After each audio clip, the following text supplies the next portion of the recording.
여러분들에게 교육을 할 한국미나뮤지엄 홍슬기입니다. 반갑습니다.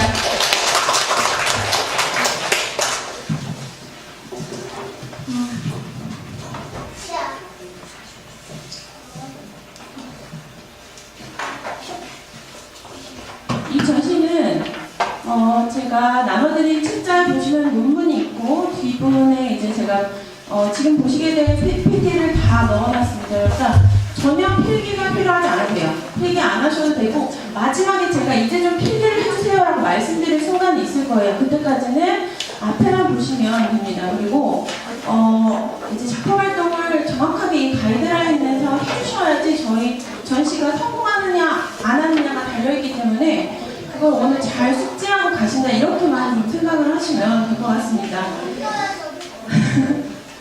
네. 일단 목차를 보시면은 이제 현대미술의 현대성이라는 것에 대해서 먼저 제가 좀 보고요. 그 다음에 현대미나하고 이 현대성을 어떻게 접목을 시켜서 전시에다가 우리가 이걸로 이제 좀 내놓을 수 있는지 그 방향에 대해서 좀 살펴보는 과정을 거치게 될 겁니다.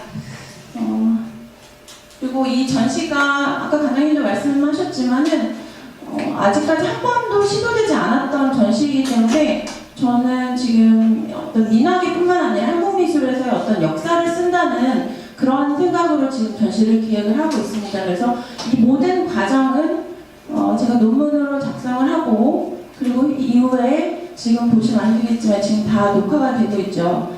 이런 모든 기록물들을 다 합쳐서 책으로 출판이 될 겁니다. 그래서 네, 그렇게 알고 계시면 되겠고요. 자, 우선 서론에서 현대미나에 대해서 좀 보겠습니다. 현대미나라는 단어를 저희가 지금 굉장히 그냥 일상적으로 사용을 하고 계시죠? 전통미나는 조선시대 미나고 현대미나는 요새 그려진 미나, 그 중에서도 창작미나와 제현미나를 나누게 되죠. 그러나 이 현대미나라는 단어 자체를 정의하려는 시도가 없었습니다. 왜냐하면 현대미나를 연구하시는 분이 없으세요. 크게 관심도 없으셨고.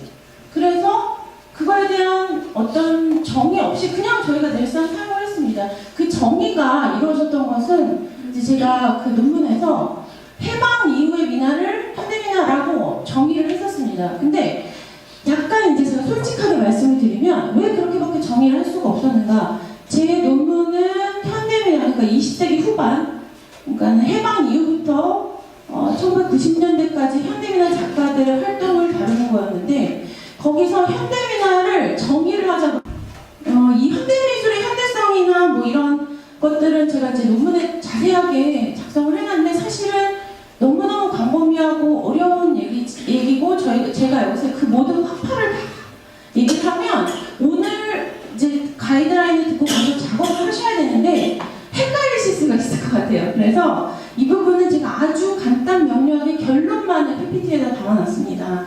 이제 그 결론을 잠깐 말씀을 드리면 어떤 예를 들어서 입체파가 있고 서양미술에서 그렇죠? 뭐 야수파가 있죠. 근데 이런 화파가 변할 때는요 그만큼의 유의미한 변화가 있어야 됩니다. 시각적으로든 그게 어떤 식으로든 사람들이 받아들일 때 나누지 않고서는 안 된다는 그런 유의미한 변화가 있어야 되는 겁니다. 그런데 거기서 더 넘어가서 시대적 구분을 했다. 예를 들어서 고대미술, 중세미술, 현대미술로 구분을 했다. 이러면 그것보다 엄청나게 큰 변화에 직면해서 시대 구분을 해야만 하는 상황이 오는 겁니다. 그래서 이제 시대 구분을 하게 되는 거죠. 근데 이 현대미술의 기준을 보통은 두 가지 정도로 보세요. 20세기 초에 이제 입체파나 그 야수파의 시작을 현대미술의 시작으로 보는 관점이 있고 이제 또 하나는 그 제2차 세계대전 이후에 일어났던 포스트 모더니즘, 그러니까 1960년대, 70년대부터를 현대미술로 보는 관점이 있습니다. 그런데 저는 20세기 전반기 전체를 현대미술로 봐야 된다는 관점에 동의하는 사람이고요. 오히려 포스트 모더니즘 이후에, 그러니까 1970년대, 60년대 이후의 작품은 동시대 미술로 따로 구분하는 것이 맞다고 생각을 합니다. 그 부분에 대해서는 제가 자세히 말씀을 드리진 않을 거고요. 그런데 이제 그럼 어떻게 시대 구분이 일어나는가를 보셔야 됩니다. 왜냐하면 저희가 지금 파헤치는 건 현대성이거든요. 근데 이제 19세기 미술이라 그러면 보통 죄송합니다. 지금 딴 걸 제가 이제 얘기를 할 때 보통 사실주의를 얘기를 많이 합니다. 리얼리즘이라고 하죠. 근데 그 전까지는요, 왕이나 아니면 어떤 종교적인 인물들, 이런 사람들을 그릴 수 있었어요. 그런 사람들이 작품의 주제가 되는 겁니다. 그런데 19세기가 되면 갑자기 사실주의 바람이 불면서 이 사람들이 일상 내 옆에 있는 사람들을 그리게 돼요. 노동자를 그리고 이삭 줍는 여인들 알고 계시죠? 밀레의 작품. 그때 나왔던 겁니다. 그래서 이 사실주의가 19세기를 풍미하게 돼요. 그런데 왜 이렇게 갑자기 변화가 나타나는가? 여기에 대한 그 이야기를 이제 다음 장에서 제가 잠깐 하게 될 거고요. 그 다음에 20세기 전반에 이런 여러 가지 현저한 차이가 나타나면서 이제 현대 미술이 시작됐다. 이렇게만 이제 알고 계시면 될 것 같고요. 그런데 말씀드렸듯이 예술이 이제 변할 때는 한 화파가 인기를 끌면서 지역이나 일정 시기에 예술을 계속 주도를 하다 다른 걸로 바뀌는 그거의 과정의 연속이라고 보시면 됩니다. 그런데 이제 여기서 중요하게 생각하셔야 되는 건 뭐냐면 예술이 변하는 게 먼저냐 사고의 변화가 먼저냐예요. 사고의 변화가 먼저입니다. 생각의 변화가 일어나서 그것이 작품에 투영이 되고 그게 대중들에게 인기를 얻을 때 사조를 형성하게 되는 거지, 어떤 누군가가 우연히 어떤 한 작품을 내놨는데 사람들이 그게 괜찮다고 생각해서 그게 어떤 설명을 거기다가 철학적인 요소를 갖다 붙이는 게 아니에요. 이거는 닭이냐 달걀이냐는 문제에서 해답이 명확하게 생각이 먼저 있어야 되는 겁니다. 사고의 변화가 있어야 되는 거거든요. 그러니까 예를 들면 14세기에 그리스 로마 시대의 재생을 꿈꾸며 나타난 게 르네상스죠. 이게 이제 16세기에 신플라톤주의가 부활하게 됩니다. 그래서 이데아가 강조되죠. 그러면서 나타나는 게 매너리즘이에요. 생각이 변했기 때문에 거기서 탈피할 수 있는 거예요. 그래서 그림이 바뀌는 거거든요. 그리고 또 그 안에는 그걸 동조해주는 대중이 있어야 됩니다. 그래야만 한 화파가 끝나고 다른 걸로 넘어가는 이런 변화가 일어날 수 있다는 거죠. 네. 지금 이게 살짝 바뀌어있네요. 네.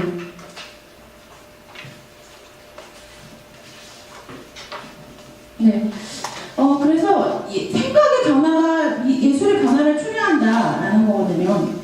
그래서 이제 그런 생각이 먼저다. 우리가 사고를 먼저 해서 왜인지를 밝힐 수 있는 상태에서 작품이 들어간다. 이걸 이제 먼저 하나를 아셔야 되고, 또 하나는 그 초등학교 창의성 교육 담당자가 공모전 심사에서 어떤 학생이 하늘을 보라색으로 칠해놓은 거예요. 그래서 물어봤어요.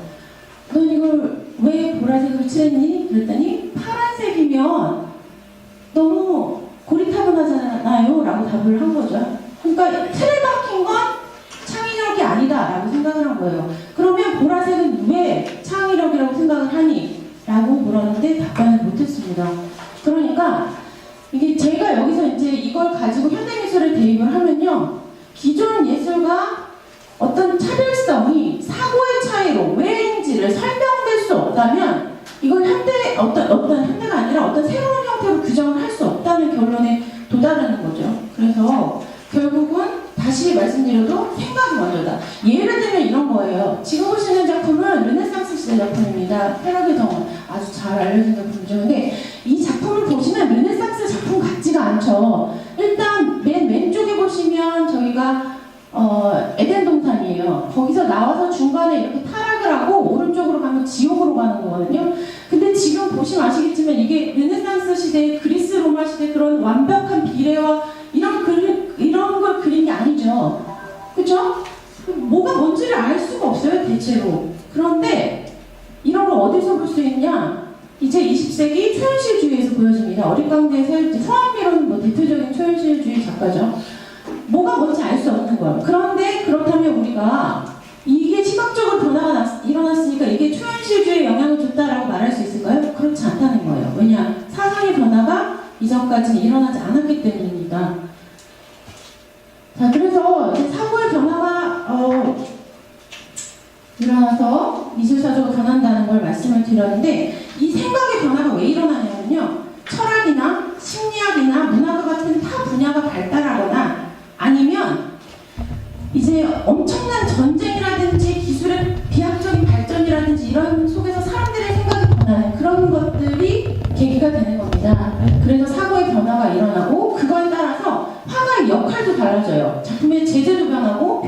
방법, 추구하는 바, 목적 이런 것들이 다 변하게 되죠. 그 다음에 이런 예술 작품을 통해서 예술가뿐만 아니라 컬렉터나 비평가, 관람자 모두가 변하게 됩니다.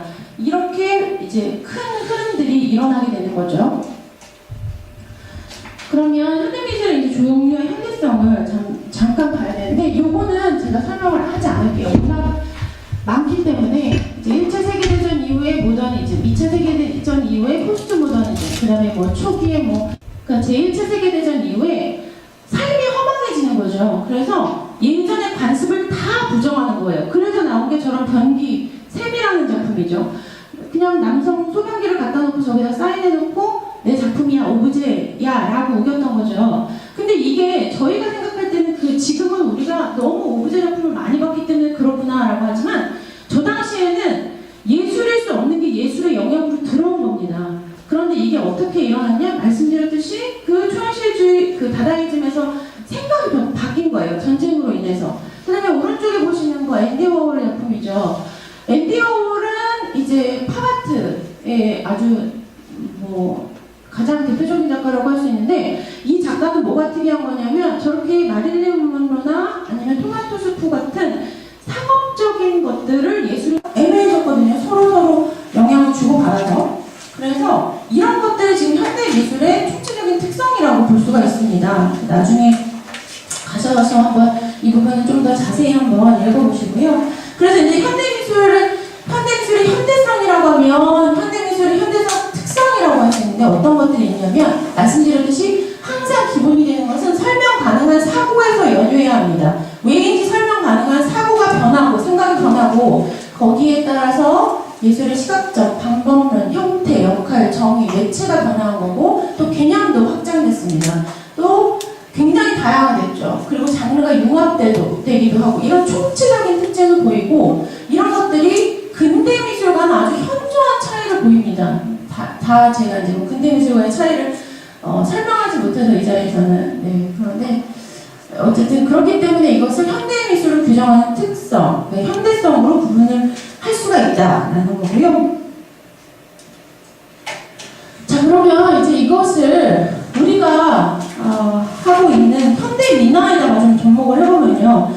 현대 민화에서 전통 민화는 사실은 원래 전통 민화가 생겨난 것도 생각이 변한 거죠. 왜냐면 조선 후기 양난 이후에 사회나 문화나 경제가 다 바뀌었죠. 그러다 보니까 그 안에서 이제 급변하는 환경 속에서 민화라는 것이 생겨나게 되는데, 민화는 태생적으로 근대성을 가집니다. 왜냐하면 문인화는 수양을 목적으로 하고 남들한테 막 떠벌리고 보여주는 그림이 아니었어요. 자기 집에다 놓는 그림이지. 그런데 민화는 어떻게 했어요? 그려서 지점에다 갖다 놓으면 길 가는 사람들이 누구나 볼 수 있었던, 그러니까 어떤 근대적인 전시 공간에 전시됐던 것은 아니지만 기본적으로 근대적인 특성을 가지고 있는 거죠. 전시가 되고 거래가 일어나고 이런 부분이 근대적 특성을 가지고 태어났다고 저는 보고 있습니다. 그런데 이 민화가 일제강점기에 약간의 순환기를 거쳐요.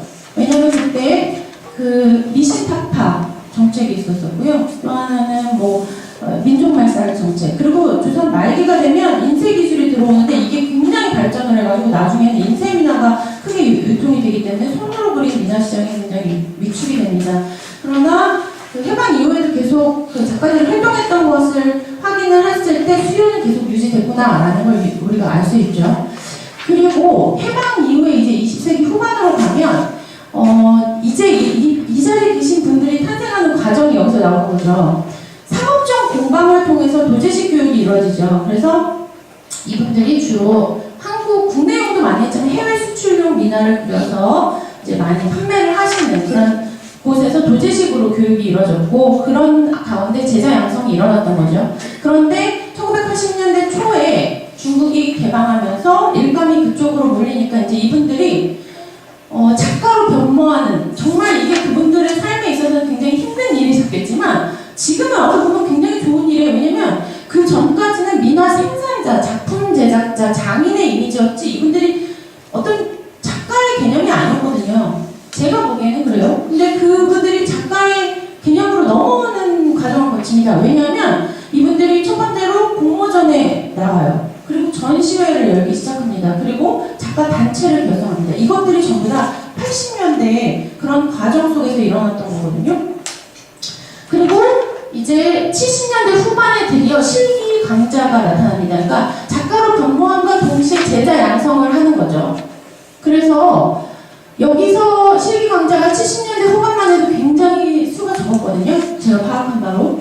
근데 80년대, 90년대를 이제 지나면서 폭발적으로 증가합니다. 그래서 사실 고등교육기관에서 미나 실기를 가르치는 곳이 없었기 때문에 거기서 양성된 작가들이 지금 이 자리에 계신 거라고 볼 수 있겠죠. 그래서 작가의 수가 폭발적으로 증가하는 것이 바로 이때입니다. 그런데 지금 현재 그럼 직면한 현실을 우리가 이제 계속 들여다봐야 되는데, 현재 그 세계 미술 시장에서는요, 어떤 작가도 20세기 아까 말씀드렸던 현대미술에서 자유롭지 못해요. 완전히 새로운 작품은 없습니다.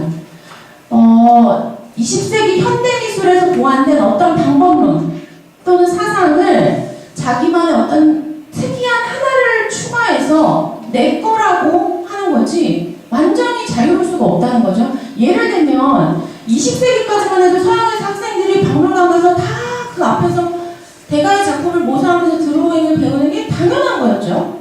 그 다음에 고흐 같은 경우도 갑자기 후기 인상주의를 내가 만들고야 하고 딱 나타나서 현대미술을 탄생시키는 뭐 아버지 이렇게 된 게 아니라, 그죠? 인상주의, 분할주의, 상징주의 이런 것들을 다 배우죠. 파리로 이전한 이후에. 거기다가 그때 당시 파리에서 자포니즘이 유행을 해요. 그래서 일본 우키요에가 들어갑니다. 그러니까 일본 모파나도 막 베끼는 그런 작업을 해요.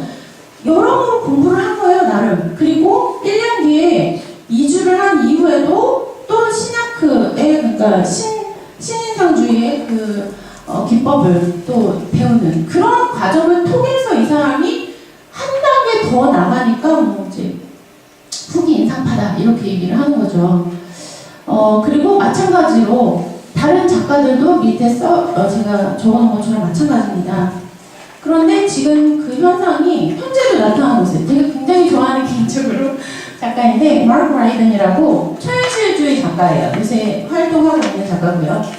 그림이 굉장히 비슷하게 잘 거래되고 있죠. 이 작가가 2018년 12월 6일날 페이스북에 올렸던 글이에요. 제가 이걸 보고 약간 무릎을 쳤는데, 왜냐하면 제가 생각하고 있던 게 맞았구나라는 생각을 해서, 아까 보셨던 호암미로 작품이 왼쪽 상단에 보이시죠? 저게 초현실주의 작품이고요. 밑에 있는 게 이제 그 아이스볼리즈라고 해서 그때 1960년대에 있던 그런 포스터 같은 거, 그 사진, 요 세 가지를 합쳐서 내가 오른쪽 걸 만들었다라고 얘기를 했어요, 작가가.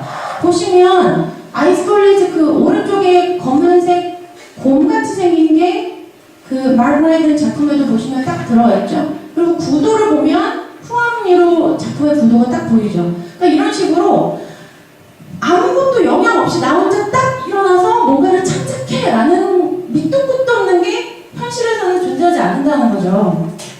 그래서 작품들도 우리가 과거의 방법으로부터 자유로울 수가 없는데, 그렇다 그러면 우리가 이거를 현대미술의 현대성과 여러 가지 방법론을 배워서 저희가 작품에 적용을 한다 그러면 가장 쉽게 우리가 이런 부분에 접근할 수 있는 게 되는 거죠. 그래서 한 가지만 할 줄 아시는 게 아니라 여러 가지 방법론을, 저희가 이제 올해는 첫 해라서 한 가지 방법론으로 시작을 하는데, 이제 해를 거듭할수록 계속 방법론이 달라지겠죠. 그러면 하나씩 다 깨우치신 다음에 나중에는 내가 자유자재로 쓸 수 있는 상태가 되면, 내가 원하는 방향이 있으면 그 주제를 가장 잘 녹일 수 있는 방법론을 골라서 쓰시면 되는 그런 이제 상태가 되었을 때 저는 가장 이상적이라고 보는 거죠.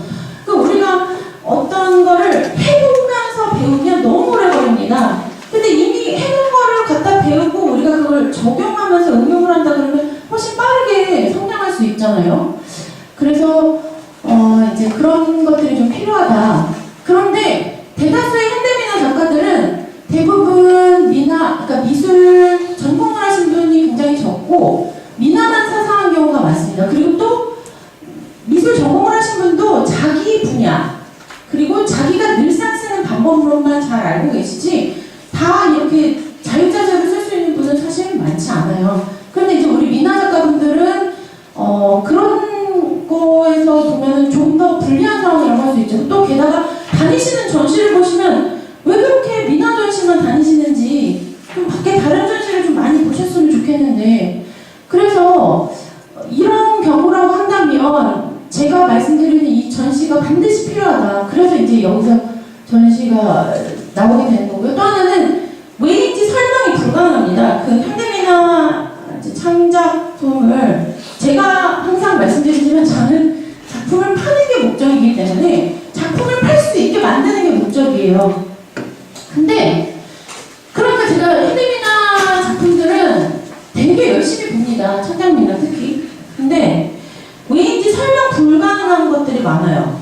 그리고 작가조차 어찌할지 몰랐던 건 아닌가? 라는 생각이 들 정도로 좀 아쉬운 작품들이 한 99%입니다.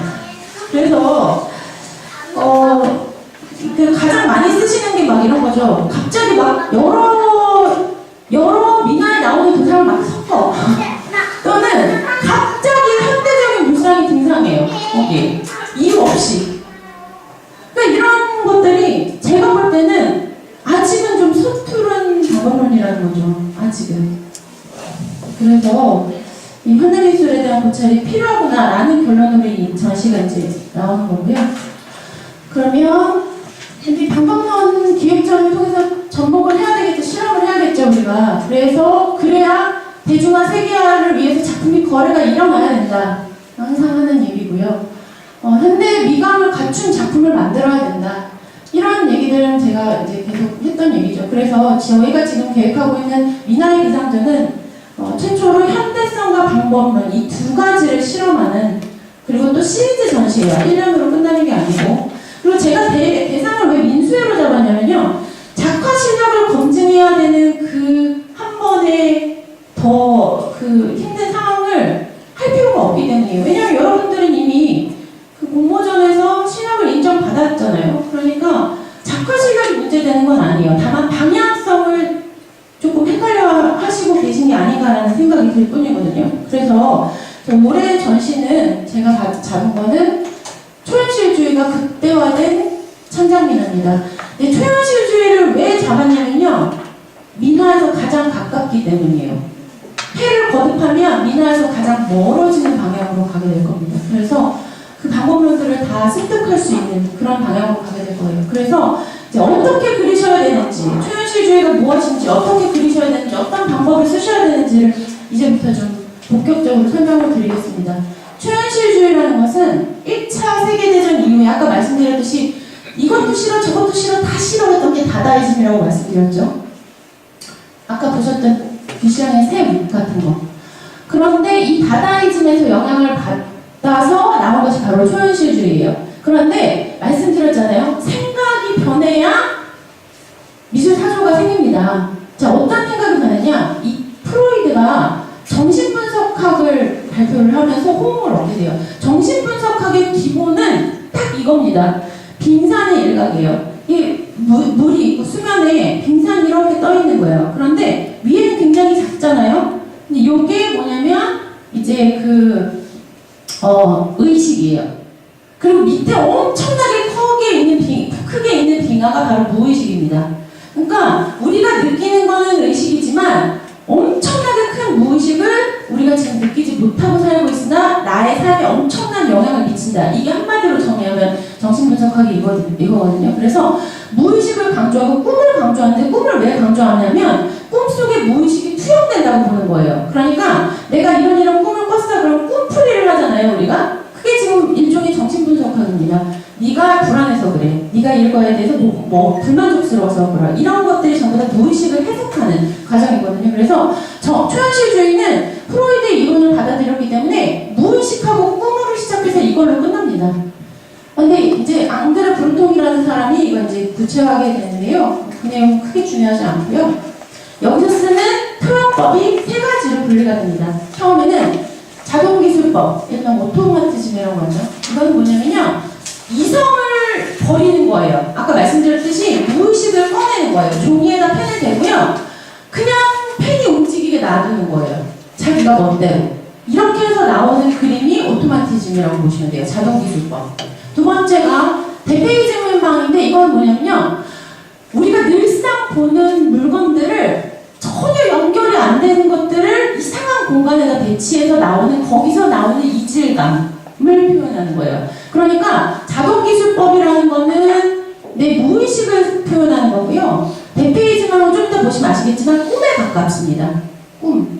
그리고 콜라주, 프로타주, 대상하니 설명드릴 거고요. 자동기술법 말씀드렸듯이 생각하면 안 돼요. 내 손이 움직이게 해야 되는 거죠. 호암미로의 이런 작품. 대표적인 작품인데 역시 무의식을 표현하는 거고요. 자, 다음 작품 한번 보세요. 굉장히 이게 뭔가 생각하고 나온 그림이라는 생각은 안 드시죠? 다 이제 PPT에 있고요. 자, 그 다음 작품도 보시면은 그렇죠. 손이 막 갔던 그런 선이 연결이나 이런 것들이 다 흔적이 보입니다. 마찬가지고요. 굉장히 두껍게 다 들어가느냐 아니냐의 차이일 뿐이죠. 선이.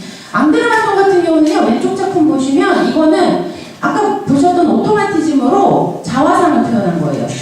그러니까 자화상을 손이 가는 대로 해서 표현한 것이 지금 보시는 작품이고요.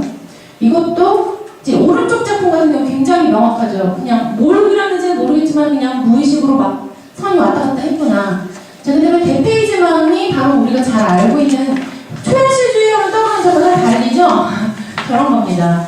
시계도 우리가 알고 있는 물건, 바위, 나무 다 알고 있는 물건인데 전혀 관계가 없죠. 그리고 전혀 어떤 연관성이 없는 공간에 저렇게 떨어뜨려 놨는데 저기서 오는 어떤 이질감, 저런 것들이에요. 그 꿈속에 산 볼만한 장면이죠. 말씀드렸듯이 대페이지망은 꿈을 표현하기 조금 더 이제 괜찮은 거죠. 그 다음에 달리 이것도 보이지 않는 잠자는 여인 말 사자라고 그러는데 저 중앙에 보시면은 저희가 뭐 여자도 있고 말도 있고 사자도 있어요. 저 안에.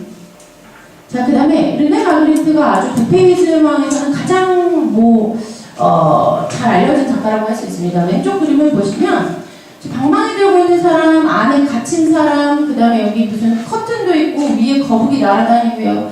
그 다음에 저 보시는 그 기둥을 보시면 위에서 또 꽃나무가 연결이 돼서 꽃이 펴 있어요. 그러니까 꿈에서 하나 볼 법한 장면들이죠. 이런 것들도 일상 속에서 알고 있는 물건들을 전혀 관계없이 배치하는 것들이죠. 이붓한게 마찬가지고요. 그리고 조르제 키리코 같은 경우는요, 저런 사실적인 묘사로 조금 더 잘 알려져 있어요. 그러니까 그 꿈의 메이킹 필름을 찍어놓은 게 있어요. 그래서 제가 그 이 자리에서 좀 보여드리겠습니다. 3분 정도 될 거고요.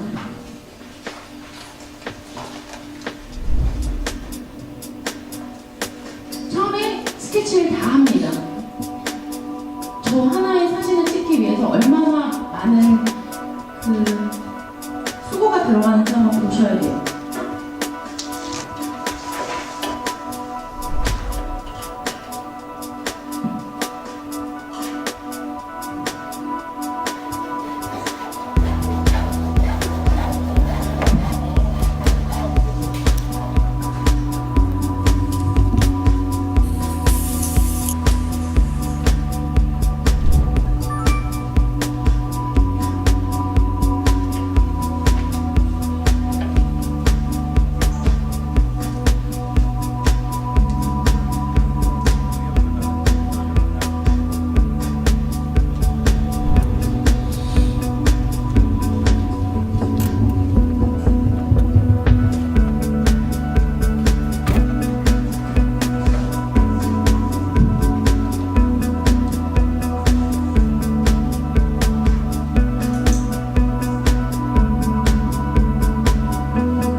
협상을 이게 했을 때 이불감이 있고 진짜 현실처럼 나타나는 거거든요. 그런 거 철저하게 다 계산이 들어간 작업입니다.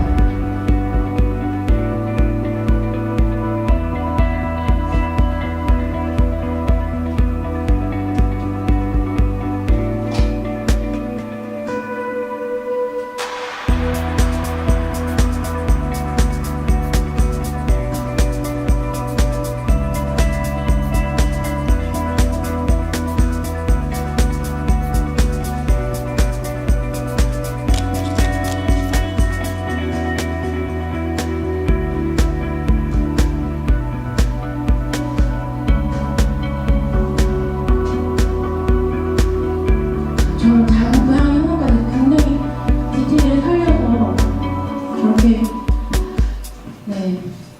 조율을 해서 이제 작품이 나온 거죠. 이 사람이요 드디어 한국에 옵니다. 한국에 오는데 한 번도 한국에서 이 사람 전시가 있었던 적이 없어요.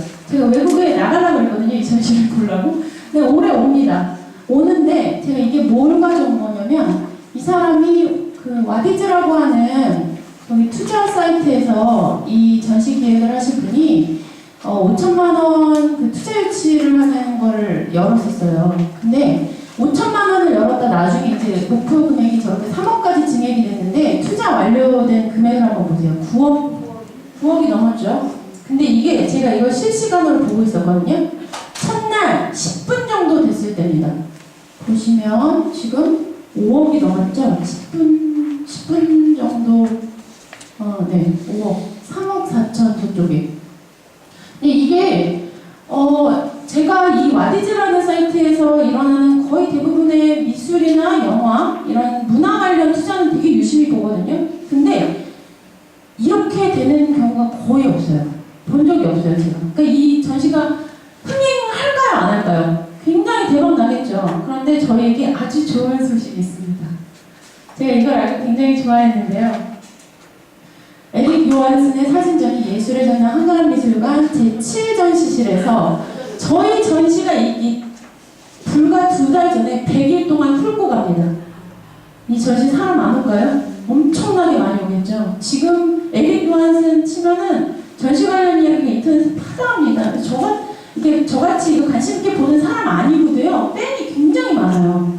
여러분 한번 꼭 가서 보시기 바랍니다. 그래서 저는 좋은 게 뭐냐면 저런 큰 작가가 와서 저희랑 같은 전시 공간에서 100일 전에, 한 100일 전이 아니죠. 한 2달 전에 100일 동안 초현실주의를 훑고 가니까 저희가 전시할 때는 초현실주의가 극대화된 천장미나라고 해서 초현실주의 초점만 꺼내도 사람들의 전시를 보는 눈이 달라져 있는 때라는 거죠. 대중의 관심이. 그래서 저는 제가 이 전시를 작년에 기획을 했는데 어떻게 이렇게 좀 우연히 잘 맞아가지고 이번에 좀 전시가 잘 나오지 않을까 이렇게 기대를 하고 있습니다. 자, 이제 결론을 좀 말씀을 드리겠습니다. 저희에게 이제 필요한 것은 현대인 미술의 다양한 조형 언어를 터득을 하고 그 방법론으로 현대성을 갖춘 작품을 제작하는 것이 이제 목표라고 할 수 있겠고요. 그런 걸 자유자재로 사용할 수 있는 상태에서 가장 맞는 것을 녹여내는 것이 좋겠다라는 겁니다. 그래야 대중화와 미나를 이룰 수 있다. 그런데 현대미나는 현대사용에 대한 고찰이 너무 현재까지 부족한 상황이고 방법론이 매우 제한적이기 때문에 이제 저희가 전시를 기획한 것이고, 또 하나는 지금은 저희가 뭘 주제로 할까를 정할 때가 아니라고 생각합니다. 왜 그려야 되는지, 아까 말씀드렸듯이 사고의 변화가 먼저 일어나야 되거든요. 그리고 어떻게 그려야 되는지를 고민할 때라고 생각을 합니다. 그래서 이제 이 전시가 나오게 된 것이고요. 저는 이 말씀드렸듯이 이제 미나의 비상전은 현대성과 방법론을 실험하는 최초의 기획전이 될 것입니다. 이제 이 기획전이라는 말을 저는 꼭 붙이고 싶어요. 왜냐면 지금 미나계에서 일어나는 기획전의 대부분을 보시면 기획전이 아닙니다. 기획전이라는 거는 그냥 어떤 기획자가 작가들 다 모아서 한 점씩 내세요. 갖고 있는 거 한 점씩 내세요 해가지고 작품전을 열어주거나 개인한테 또는 작가들한테 주제 주고서 그렇게 뭐 뭐 주제에 맞게 그리세요 해서 열어주는 게 기획전이 아닙니다. 그것은 엄격한 의미에서는 단체전 또는 초청전이지 그 이상이 아니라는 거죠. 기획전이 되려면요, 작가의 능력이 극대화될 수 있는 방향을 제시하고 그 결과물로 그 전시관의 새로운 면모를 보여줄 수 있는 거, 그런 것들로 전시를 창조해낼 수 있어야 되는 겁니다. 그래서 저희가 이제 이 전시명을 잡은 것은 지난해 한국민화뮤지엄 포럼에서 제가 주제를 그대로 이제 가져온 것이고요. 작년에는 제가 발표할 때 기획자나 평론가, 그 다음에 작가의 팀워크가 강조되어야 된다 이런 말씀을 많이 드렸었는데, 저희가 포럼을 제가 잠깐 말씀을 드리면 이제 매년 하고 있는데 사실은 민수회원들을 대상으로 시작을 한 겁니다. 왜냐하면 다른 포럼들에서 작가들을 관중으로 하지만 대부분 조선시대 학술적인 이야기를 하고 있고 실제 전시에 필요하거나 작품 활동에 필요한 또는 판로 개척에 필요한 얘기를 안 하시기 때문에 저는 그것에만 오로지 초점을 맞춰서 지금까지 모든 제가 기획했던 포럼은 다 그런 내용만을 테이블에 올렸습니다. 그런데 전시 기획이라든지 여러 가지 저희가 많은 이야기를 그간 했는데 거리가 멀어서일까요? 너무 안 오네요, 민수회원분들께서. 그래서 이 자리를 빌어서 좀 참여를 좀 해주셨으면 좋겠습니다. 그래서 말씀드렸듯이 올해는 이제 초현실주의가 극대화된 작품으로 해서 수년에 걸쳐서 전통민화에서 거리가 있는 그런 박물관과 실험적인 전시를 하시게 될 거고요. 이거는 이미 제가 기획이 현재 다 나와 있는 상태입니다. 끝까지. 그렇기 때문에 지금 제가 이제 공개할 수는 없지만요. 그리고 이제 중간에 제가 점검하는 그런 기간이 또 있을 겁니다. 저희가 전시가 성공해야 되기 때문에 왜냐하면 이게 장소가 저희가 매년 예술의 전당을 할 수 있을지는 모르겠어요. 왜냐하면 예산을 이제 관장님이 사비로 대고 전시를 하는 거고, 또 작가분들한테 뭐 n분의 1을 하자 이런 의견들도 제가 들었으나 저희 쪽에서 그냥 다 부담을 하시겠다고 하셔서 하는 거기 때문에 이제 장소를 확신드릴 수는 없지만 계속해서 일단 전시를 기획을 이어나가겠다는 거를 좀 말씀드리겠고요. 제가 마지막으로 말씀드리고 싶은 거는 저는 지금 기획하는 전시가 세계화와 대중화라는 이 전시가 끝날 무렵쯤에 가면 그 시대가 되면 그 시기가 되면 그 세계화와 대중화, 어떤 작가분들은 이미 유명한 작가가 되셨고 그런 목표가 달성되는 그 즈음에 가 있는 그런 걸 좀 소망하면서 전시를 기획을 했습니다. 그래서 이걸로 이제 발표를 마치겠습니다. 그래서 제가 바로 진례기 의사를 잠깐 받을 건데요. 그 직전에 이제 필기를 하셔야 됩니다. 좀 안내 말씀을 드릴게요. 일정에 관해서 좀 제가 안내 말씀을 드리겠습니다. 저희가 11월 2일부터 9일까지 전시를 하는데요. 설치는 11월 1일 날 합니다. 그리고 11월 10일에 철수를 합니다. 그때 직접 작품을 가지고 보시면 되시고요. 그 다음에 또 하나는 도록은 저희가 제작을 할 거고요. 그 다음에 저한테 9월 말까지는 작품을 완성하셔서 이미지, 사진이죠. 고화질 이미지, 그리고 사이즈, 주제 등 관련 정보를 일체를 넘겨주셔야 됩니다. 그래야 저희가 도록 제작에 들어가거든요. 그러니까 9월 말까지는 이거는 좀 늦지 않으셨으면 좋겠습니다. 왜냐하면 저희가 이번에 도록을 굉장히 신경 써서 만들 거기 때문에 좀 기한을 좀 넓게 잡고 가려고 하고 있습니다. 또 하나는 사이즈는 액자를 포함해서 가로 70cm 이내입니다. 세로는 상관없어요. 가로 70cm 이내로 작품 활동을 하셔서 주시면 되겠고요. 그 다음에 이 자리에 민화 공예를 하시는 분이 두 분 계세요. 두 분은 걸 수 있는 형태로, 회화처럼 걸 수 있는 형태로 제작을 해주셔야 됩니다. 저희가 쇼케이스는 사용을 안 하기로 결론을 내기 때문에. 그리고 말씀드렸듯이 저희 이 중간 점검을 할 겁니다. 6월 달에 저희가 중간 점검을 할 건데요.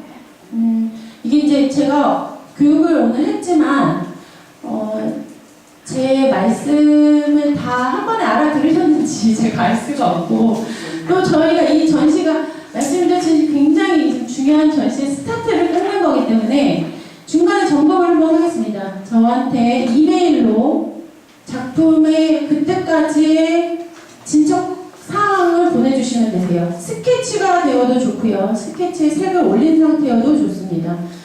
보내주시면 저랑 각각 1대1로 다 철저한 조율 하에 마지막 완성 작품이 나오는 걸로 그렇게 하겠습니다. 그래서 저희가 이제 제가 믿고 있는 거는 여러분들이 다 이미 가지고 계신 이제 재능도 다 다르고 관심 분야도 다르시고, 제가 보면은 표현법도 굉장히 다르세요. 그래서 똑같이 여기 초현실주의를 던져주더라도 아마 굉장히 다르게 나오지 않을까 이렇게 기대를 하고 있고, 또 그 대신에 주제는 제가 따로 그런 내용적인 주제는 드리지 않습니다. 말씀드렸듯이 이 전시는 방법론을 실험하는 전시이기 때문에 내용적인 주제는 무엇을 하셔도 상관없습니다.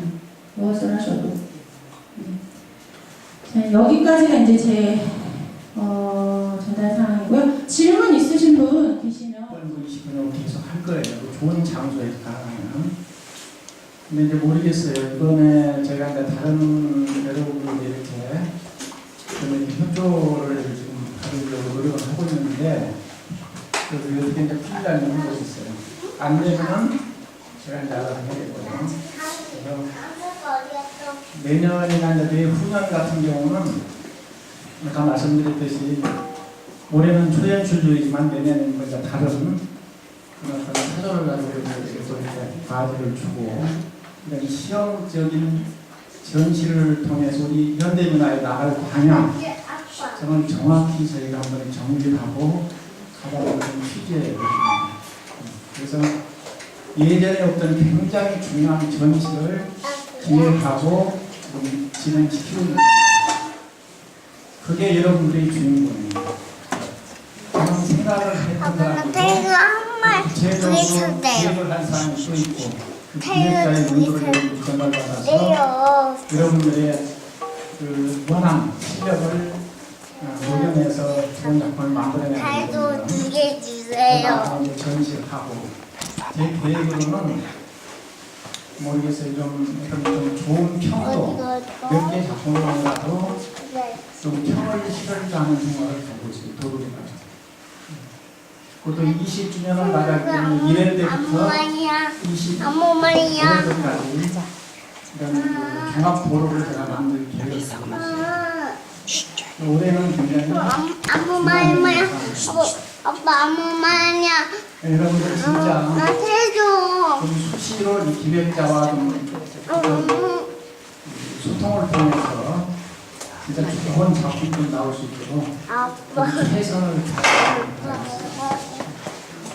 우리 저기 성자쌤 한번 오늘 교육 받으시고 우리 느낌 있으면 한 말씀 좀 부탁드릴게요. 우리 또 여기 사모님이시고 고정희 선생님도 한 말씀 좀 해주시고, 그 다음에 우리 민봉희 선생님도 전 회장님이시니까 한번 해주시고, 또 특별히 좀 하실 말씀이 있으면 좀 해주세요.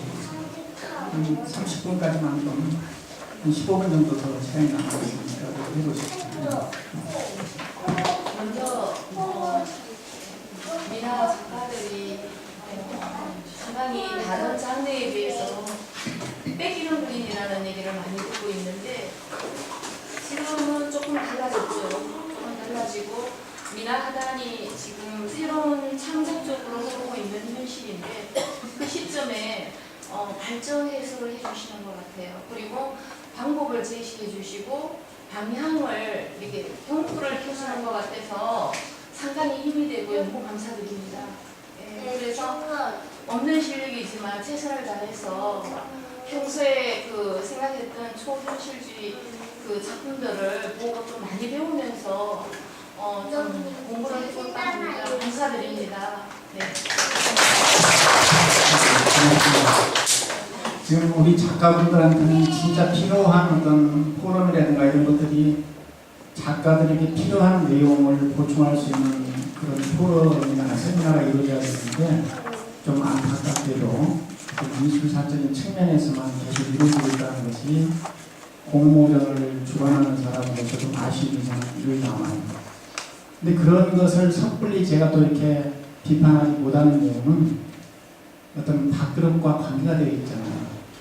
제가 또 이야기하면 그쪽에서 또 저를 공격할 수도 있어요. 그래서 저도 지켜만 보고 있을 뿐인데 어떻든 간에 여러분들이 좀 필요한 그런 포럼이나 이런 것을 만들기 위해서 저는 늘 앞으로 노력할 겁니다. 고전님 한 말씀 좀 부탁드립니다. 저는 개인적으로 이렇게 창작을 할 때요 굉장히 어려움을 많이 느낍니다. 왜냐하면은 우리가 의도했던 걸 그릴 때, 또 채색에 나갈 때, 또 개성을 해 나갈 때 이렇게 하면 좋겠다라는 생각으로 저희는 했을 때 막상 그걸 채색에 들어가고 또 개성에 들어가고 이럴 때 보면은 제가 의도했지 않는 그런 채색이 나온다든지 이래서 고민을 또 많이 합니다. 그런데 이제 이런 기회가 옛날에는 창작이 없었지만 이런 기회를 통해서 좀 더 많은 우리가 발전을 하고 하는데 때로는 이런 생각을 하니 이런 얘기를 제가 또 많이 듣습니다. 이게 미나냐 아니면 이게 뭐 서양화냐 뭐 이런 얘기를 많이 합니다. 왜? 그 창작을 보고 그런 얘기를 하거든요. 개인적으로 물론 해놓으면은 재현이 더 재밌을 때가 있기는 하죠. 쉽기도 하고.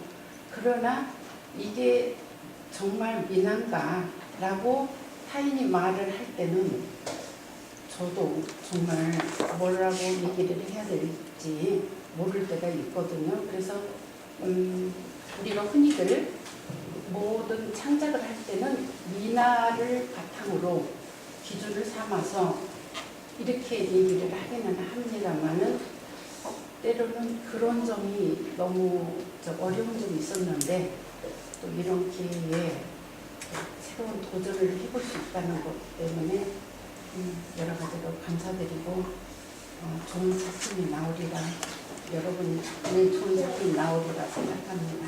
감사합니다.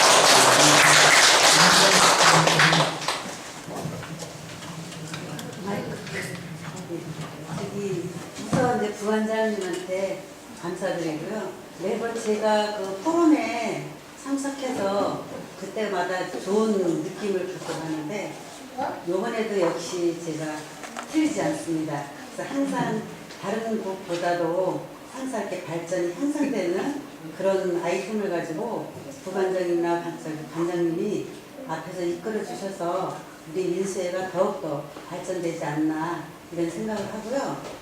우리가 그 민수회에서 열심히 부관장님이 향해서 달려가는 곳을 따라가다 보면 각자의 몫에서 훌륭한 작가가 탄생하지 않을까 그런 생각을 한번 해봅니다. 감사드립니다. 특별히 한 말씀 하시고 싶은 분 계세요? 없으세요? 황은자 선생님 한 말씀 저 앞에서 훌륭하신 말씀을 드렸고요. 이번 전시의 성공은 생각의 변화라고 생각합니다. 그래서 저부터 많이 변하려고 노력하고 좋은 작품 만들어 애쓰겠습니다. 여러분들이 이런 시험적인 전시를 몇 번 치르고 나면은 아마 이제 주위에 어떤 다른 미나 작가분들의 전시라든가 이런 게 변화가 오지 않을까 하는 기대를 해봅니다. 또 이런 전시를 또 이렇게 이제 그런 미래나 이런 데를 통해서 제가 잘 홍보하고 그러면은 또 어떤 해외 전시라든가 이런 데도 연결될 수 있을 거라고 저는 기대를 해보고요.